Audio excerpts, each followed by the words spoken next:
$23,000. That's how much money I have wasted in my lifetime. Not spent, wasted, on things I don't own anymore, don't remember buying, or used exactly once and never touched again. I found out when I sat down, opened 10 years of bank statements, and went through every single transaction, one by one, for hours. But that wasn't even the painful part. The painful part was this. If I had invested that $23,000 instead, it would be worth $47,000 today. I didn't lose $23,000. I lost 2 full years of my life's work, and I have absolutely nothing to show for it. Today, I'm going to show you the exact 6 categories where that money disappeared, and I'm going to help you calculate your own number. Because trust me, you need to know it, even if it hurts, especially if it hurts. Let me walk you through the exact process, because this is something anyone can do. It's not complicated, it's just painful. I started by pulling every bank statement and credit card statement I could access. Most banks let you download at least 7 to 10 years of transaction history. Some go further. Credit card companies keep detailed records too. Between my primary bank, 2 credit cards, and PayPal, I had roughly 8 years of complete data. The remaining years I estimated based on what I could remember and old tax returns that showed income levels. Then I went through every single transaction and sorted them into 2 categories: necessary and unnecessary. Necessary was anything that kept my life functioning: rent, utilities, basic groceries, insurance, transportation to work, healthcare, minimum debt payments. The stuff that if I didn't pay, my life would literally fall apart. Everything else went into the unnecessary column. And I was brutally honest with myself. That gym membership I used for 3 months, then paid for another 9 months without going? Unnecessary. The slightly nicer apartment I chose over the adequate one, the difference in rent went into unnecessary. The brand name groceries when store brand was identical? Unnecessary. Every delivery fee, every impulse purchase, every subscription I forgot about, every item I bought and never used. When I finished sorting 8 years of transactions and estimated the rest, the total unnecessary spending was $187,264. And I just sat there, staring at a number that represented a small house, a fully funded retirement account, a completely different financial life. All of it traded for things I couldn't even list if you gave me a week to try. Here's the breakdown of where that $187,000 actually went. And I'm sharing the specific numbers because I think the specificity is what makes this real instead of theoretical. Category 1, food waste and convenience eating, $52,400. This was the biggest one, and honestly the one that hurt the most. Over the course of my adult life, I spent roughly $52,000 on food that was either delivered when I could have cooked, thrown away because I bought too much, or purchased at a premium because I didn't plan ahead. The average delivery order costs about $25 to $35 after fees, tips, and service charges. The same meal made at home costs $5 to $8. I was ordering delivery 4 to 5 times a week during my worst years. That difference, roughly $80 to $100 per week in excess food spending, compounds into an obscene number over a decade. And the food waste portion is even more frustrating. I'd buy groceries with great intentions on Sunday, not cook half of them, and throw away $30 to $40 worth of food by Friday, every single week, for years. Category 2, subscriptions and memberships I didn't use, $14,800. At my peak, I had 13 active subscriptions running simultaneously. Streaming services I watched maybe twice a month, a gym membership I stopped using but kept paying because canceling felt like admitting failure, a music service, a cloud storage upgrade, a news subscription, 2 different productivity apps, and a meal kit service that I paused but never actually canceled, so it reactivated and charged me for 3 months before I noticed. The average American spends about $91 per month on subscriptions they forget about or barely use. Over 13 years of adult life, that's over $14,000 in money that quietly drained from my account while providing essentially zero value. Category 3, impulse purchases and things I never used, $38,600. This was the category that genuinely embarrassed me. Clothes I wore once or never, electronics I was excited about for a week, kitchen gadgets still in their original packaging, books I bought but never read, fitness equipment that became an expensive clothes rack, hobby supplies for hobbies I abandoned after 2 weeks. Every single one of these purchases felt reasonable in the moment. $20 here, $50 there, $100 on something I was sure I'd use all the time. But when you add up a decade of $20 and $50 and $100 impulse purchases, the number becomes genuinely disturbing. And here's the part that really got to me. I tried to calculate the resale value of everything I impulse purchased. It was less than $3,000. I spent $38,600 on things that are now worth less than $3,000. A 92% loss. No investment in history has performed that badly. Category 4. Car-related overspending. $31,200. I bought a car that was nicer than I needed. Not a luxury car, but a car that cost about $8,000 more than a perfectly functional alternative would have cost. That $8,000 in extra purchase price cascaded into higher insurance premiums, higher registration fees, and more expensive maintenance. Over 5 years of ownership, that one decision to buy slightly more car than I needed cost me roughly $15,600. On top of that, gas spending from unnecessary trips, premium gas when regular was fine, and Uber rides when I could have walked or planned ahead added another $15,600 to the waste column. Getting from place to place is necessary. How much you spend doing it is mostly optional. Category 5. Interest payments on debt I could have avoided. $28,400.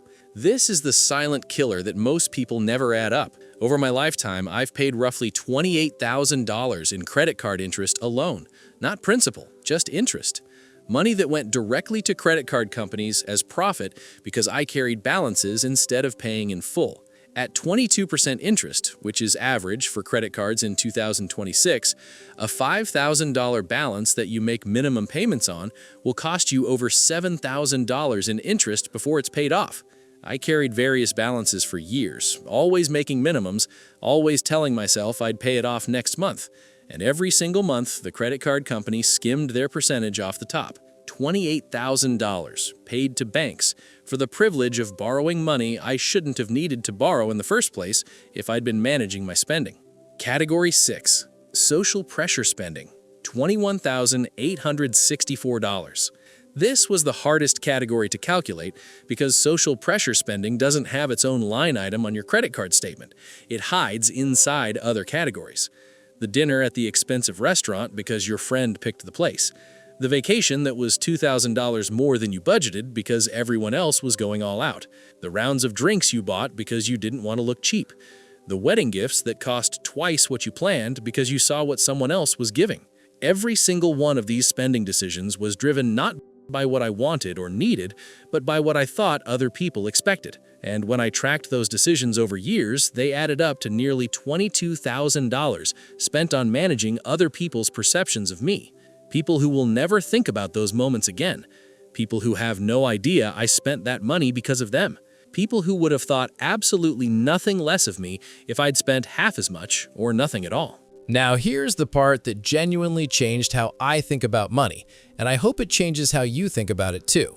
$187,000 is a painful number on its own, but it's not the real number.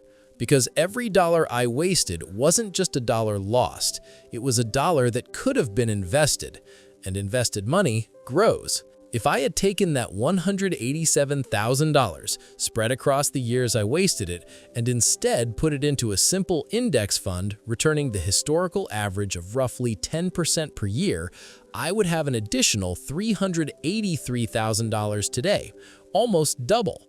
Think about what $383,000 means. That's a down payment on a house in most American cities.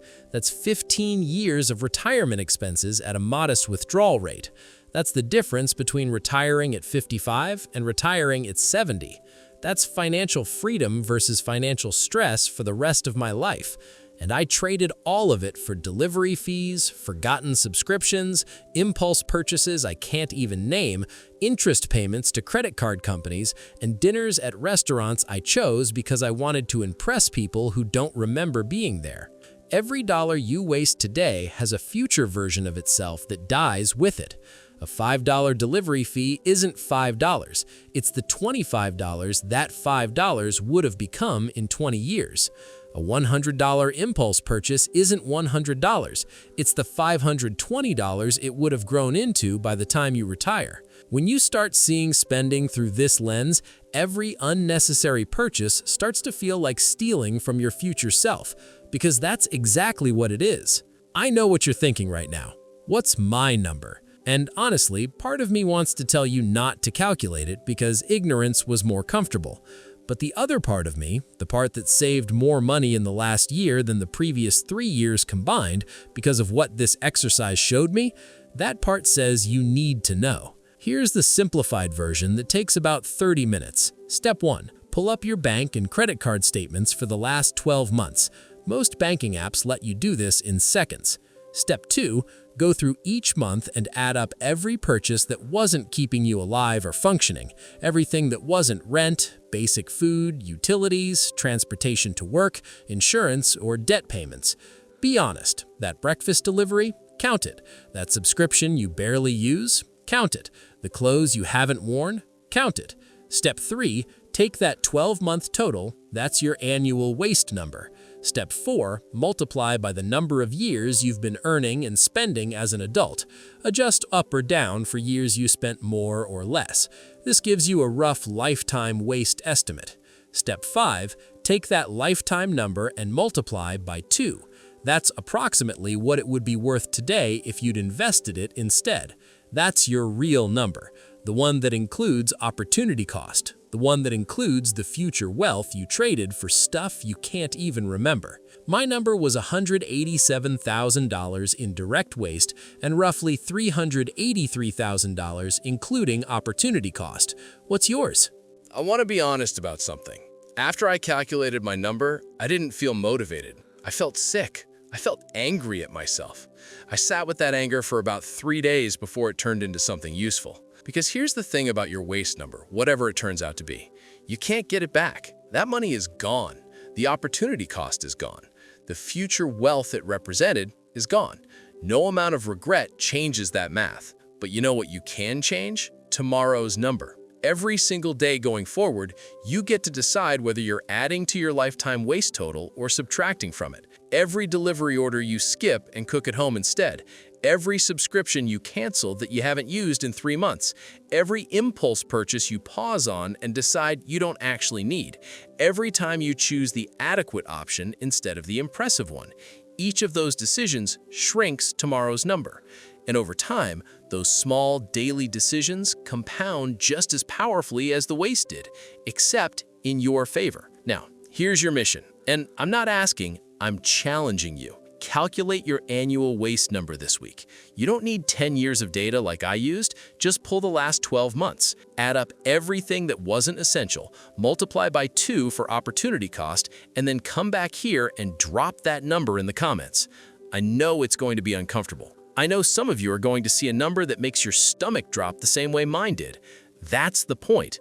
Comfort never changed anyone's finances. Discomfort does. I'll go first. My annual waste before I made changes was $18,700 per year. After 1 year of being conscious about it, that number dropped to $6,200. That's $12,500 per year I'm now keeping. In 20 years invested, that becomes roughly $625,000. Same income, same job, just different awareness. Your turn. Calculate it, feel it, then fix it. Drop your number below. The comments on this video are going to be the most honest financial conversation on the entire internet, and I want your number in there. And listen, if this video made you uncomfortable in a way that feels productive, that means you're exactly the kind of person who needs to be subscribed to this channel. Because next week, I'm releasing the exact system I used to cut my waste number by 67% in 1 year. Step by step, no theory, just the method. And if you don't see it, you'll keep adding to a number that's already too big. hit subscribe, hit the bell, calculate your waste number, drop it below, and I'll see you next week with the system that fixes it.